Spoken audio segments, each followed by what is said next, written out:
Hello friends, അസ്സലാമു അലൈക്കും. നല്ല മഴയൊക്കെയാണല്ലേ. അപ്പോൾ ഈ മഴയുടെ സമയത്ത് നമുക്ക് ഈ ഈവനിങ്ങിൽ നല്ല കട്ടൻ ചായയുടെ കൂടെ കഴിക്കാൻ പറ്റിയിട്ടുള്ള ഒരു ഐറ്റം ഉണ്ടാക്കിയല്ലോ. വേറെ നല്ല നമ്മുടെ സ്വന്തം ഉപ്പുമാവാണേ. അപ്പോൾ അതിന് വേണ്ടിയിട്ടൊരു ചീനച്ചട്ടി എടുത്ത് കുറച്ച് വെളിച്ചെണ്ണ ഒഴിച്ച് അതൊന്ന് ചൂടായി വരുമ്പോൾ ഒരു സ്പൂൺ കടുക്, അതൊന്ന് പൊട്ടിത്തെറിക്കുമ്പോൾ കുറച്ച് കറിവേപ്പില, ഒരു മീഡിയം സൈസ് സവാളയും കൂടി കട്ട് ചെയ്ത് ചേർത്ത് ഒന്ന് വഴറ്റിയെടുത്തതിന് ശേഷം നമുക്ക് എത്ര ഉപ്പുമാവാണോ ഉണ്ടാക്കേണ്ടത് അതിനനുസരിച്ച് വെള്ളം ചേർത്ത് കൊടുക്കുക. അതിലേക്ക് ആവശ്യത്തിന് ഉപ്പും കൂടി ചേർത്തൊന്ന് മിക്സ് ചെയ്ത് കൊടുക്കുക.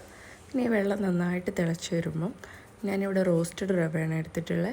നിങ്ങളുടെ കയ്യിൽ നോർമൽ റവ ആണെങ്കിലും അതൊന്ന് റോസ്റ്റ് ചെയ്തിട്ട് ചേർത്ത് കൊടുത്താൽ മതി, നല്ല ടേസ്റ്റ് ആയിരിക്കും കേട്ടോ. അപ്പോൾ ഇതൊന്ന് നന്നായിട്ട് മിക്സ് ചെയ്ത് ഇതുപോലെ നല്ല കട്ടിയാക്കിയിട്ടെടുക്കുക. നല്ലോണം റവയൊക്കെ വെന്ത് നല്ല ടൈറ്റ് പരുവത്തിലാകുമ്പോൾ നമുക്കിത് ചൂടോടെ തന്നെ പ്ലേറ്റിലേക്ക് സെർവ് ചെയ്യാം. പിന്നെ ഇത് പ്ലെയിനായി കഴിക്കേണ്ടവർക്ക് പ്ലെയിനായി തന്നെ കഴിക്കാം. പിന്നെ എനിക്കിത് കുറച്ച് സ്പൈസസ് കറിയുടെ ഒക്കെ കൂടെ കഴിക്കുന്നതാട്ടോ ഇഷ്ടം. നമ്മുടെ മീൻ മുളകിട്ട കറി അല്ലെങ്കിൽ നല്ല കടുമാങ്ങ അച്ചാർ ഇതിൻ്റെയൊക്കെ കൂടെ കഴിക്കാൻ എനിക്ക് ഭയങ്കര ഇഷ്ടമാണ്. അപ്പോൾ എന്തായാലും എല്ലാവരും ഒന്ന് ട്രൈ ചെയ്ത് നോക്കൂ.